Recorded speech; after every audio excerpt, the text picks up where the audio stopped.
Doctor शिखा मील बराला। आज मध्य प्रदेश की इस विधानसभा भवन में सभी को मेरा राम राम सा।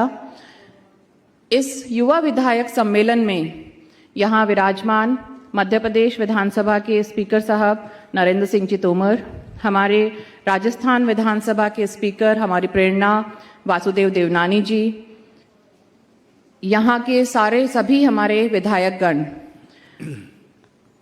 मैं डॉक्टर शिखा मील बराला पहली बार की विधायक हूँ। मेरी कॉन्स्टिट्यूएंसी चोमू जयपुर जिले में पड़ती है और मैं बहुत बहुत धन्यवाद देना चाहती हूँ मध्य प्रदेश विधानसभा को इस आयोजन के लिए। आज यहाँ लोकतंत्र में नागरिकों की भागीदारी को मजबूत करने व विकसित भारत में युवा विधायकों के दायित्व एवं चुनौतियों पर बात हो रही है। बात जब लोकतंत्र की आती है तो लोकतंत्र की परिभाषा खुद ही अपना रास्ता बताती है। Democracy is the government by the people, for the people end of the people. इसमें मैं एक और बात जोड़ना चाहूंगी कि ये सिर्फ पीपल की गवर्नमेंट नहीं है, ये पार्टिसिपेटिंग पीपल का एक तंत्र है। यहाँ पर जनता ही है जो सरकार बनाती है, जो विपक्ष चुनती है और सत्ता पक्ष व विपक्ष में संतुलन बनाकर लोकतंत्र को जीवित रखती है। हर नागरिक इस लोकतांत्रिक व्यवस्था का एक स्टेक होल्डर है। उसे केवल मतदाता नहीं बल्कि भागीदार बनाना हम युवा विधायकों की जिम्मेदारी है। भारत आज दुनिया के सबसे युवा देशों में से है। यहाँ 65% पॉपुलेशन बिलो 35 ईयर्स है। यह एक केवल आंकड़ा नहीं है, यह भारत देश की एकता बहुत बड़ी ताकत है। हमारे पास दुनिया की सबसे बड़ी यंग वर्कफोर्स है और यह हमारा डेमोग्राफिक डिविडेंड है। अगर ये सही दिशा में जाता है तो विकास तेज होगा और अगर ये गलत दिशा में जाता है तो यही अवसर हमारे लिए चुनौती में बदल सकता है।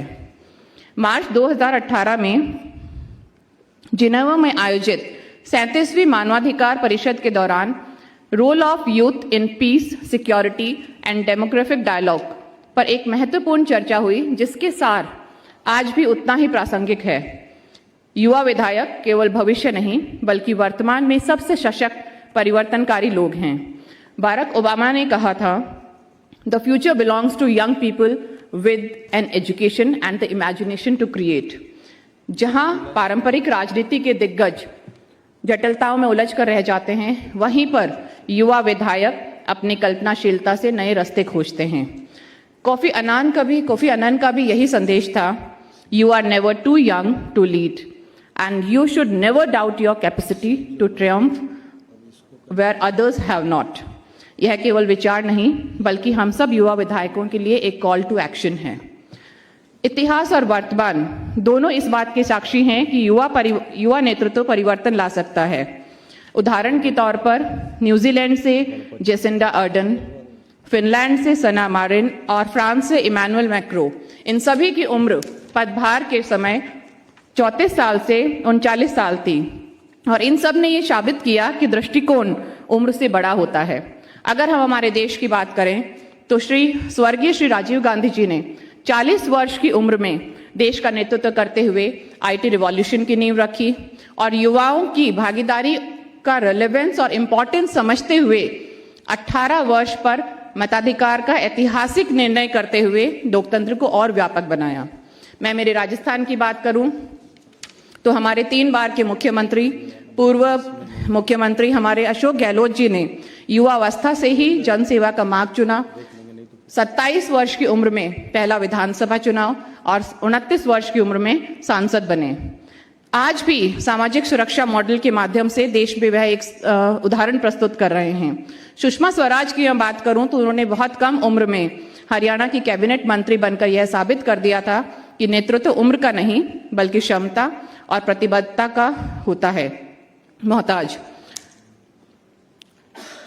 हमारे नेता प्रतिपक्ष टीकाराम जी जोली, जो बहुत ही साधारण से परिवार से आते हैं, एक दलित परिवार से, एक साधारण पृष्ठभूमि से आते हैं, वे कम उम्र के विधायक बने और आज लोकतांत्रिक मूल्यों की सशक्त आवाज हैं।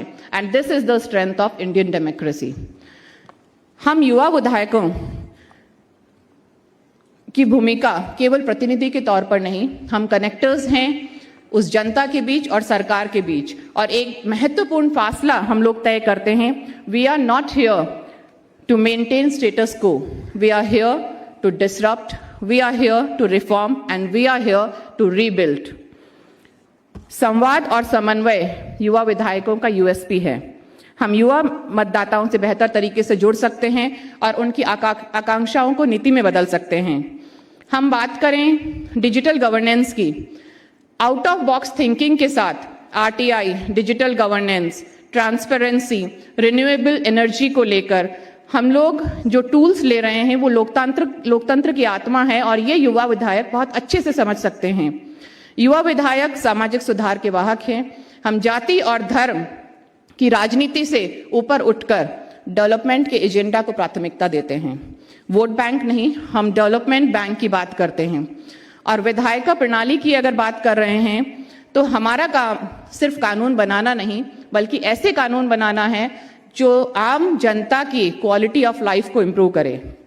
मैं खुद एक लीडिंग प्रैक्टिशनर रही हूँ, गायनेकोलॉजिस्ट रही हूँ और बहुत सारे मेरे साथ के ऐसे युवा विधायक हैं जिन्होंने अपने प्रॉमिसिंग करियर्स को छोड़कर राजनीति का ये रास्ता अपनाया। तो यह दिखाता है कि हम सभी लोग राजनीति को अपना जीवन यापन या अपना करियर नहीं मानते, हम इसे जनसेवा का एक माध्यम मानते हैं। बहुत सारी चुनौतियां भी हैं। आज जब लोकतंत्र धीरे धीरे पतन की ओर अग्रसर है, युवा विधायकों के लिए भी बहुत सारे चैलेंजेस हैं और महिला होने के नाते मुझे पता है कि पर्सनल और प्रोफेशनल लाइफ में, पब्लिक लाइफ में बैलेंस करना कितना मुश्किल है, जबकि हमें हमारे घर की जिम्मेदारी भी निभानी है और हमारी जनता के प्रति हमारा जो कर्तव्य है वो भी निभाना है। बहुत बार हमारे अनुभव पर सवाल उठाए जाते हैं, तो अनुभव और अपेक्षाओं के बीच का जो फासला है वो हमें तय करना होता है। और अभी क्योंकि सोशल मीडिया का ज़माना है, बहुत बार मिस इन्फॉर्मेशन की वजह से ट्रोल भी किए जाते हैं, उस बीच हमें विवेक से काम करना और अपना संतुलन बनाए रखना, ये भी हमारे लिए एक बहुत बड़ा चैलेंज है। जनता से निरंतर जुड़ाव और प्रशासनिक जटिलताओं को समझना, भ्रष्टाचार के इस दलदल में सही निर्णय लेना, ये सभी हमारे लिए कुछ चैलेंजेस हैं जिनको मुझे लगता है हम सभी बखूबी निभा रहे हैं। अगर हम बात करते हैं 2047 की, तो बात करनी भी चाहिए, पर 2026 की सच्चाई भी हमें स्वीकार करनी होगी। बड़े विजन से काम नहीं होगा, शॉर्ट टर्म एक्शनेबल प्लान्स हमें चाहिए। ये एक विडंबना है कि जब एक बड़ी आबादी 10वीं बाद अपनी पढ़ाई छोड़ देती है तो हम विकसित भारत किस तरह से बना पाएंगे। स्किल डेवलपमेंट प्रोग्राम्स हैं लेकिन एडिक्वेट वेजेस नहीं हैं। यूथ माइग्रेशन है जिसे रोकना हमारे लिए एक बहुत बड़ा चैलेंज है। पर्यावरण प्रदूषण, नशे की मार, खाद्य पदार्थों में जो मिलावट है, नई नई बीमारियां, कैंसर्स, नॉन कम्युनिकेबल डिजीजेस जो बढ़ रही हैं, तो हमें हमारे लोगों को जागरूक भी करना होगा और इस दिशा में काम भी करना होगा कि हमारी शिक्षा का स्तर और हमारे स्वास्थ्य का स्तर, जो इस समय की बहुत बड़ी डिमांड है, उस पर हम ध्यान दें। हमारा लक्ष्य स्पष्ट है परंतु रास्ता जमीनी होना चाहिए।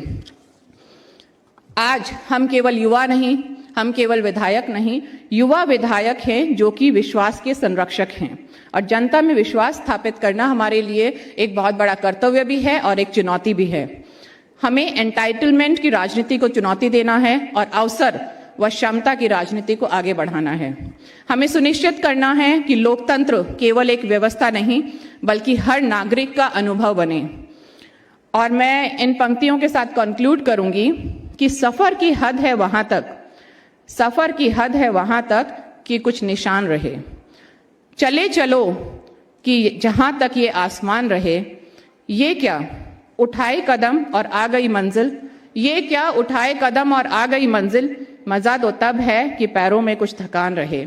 धन्यवाद। और आखिर में मैं आप सभी को, मध्य प्रदेश छत्तीसगढ़ से मेरे सभी साथी हैं और स्पीकर साहब को भी आमंत्रित करना चाहूंगी। हमारे वहाँ श्रद्धा के बड़े स्थल हैं, खाटू श्याम जी, सालासर बालाजी, तो आप गुलाबी नगरी का भी विजिट करें। और हम सभी राजस्थान के जितने भी हम विधायक हैं, हम आपको राजस्थान के विजिट पर आमंत्रित करते हैं। जय हिंद, जय भारत, जय संविधान।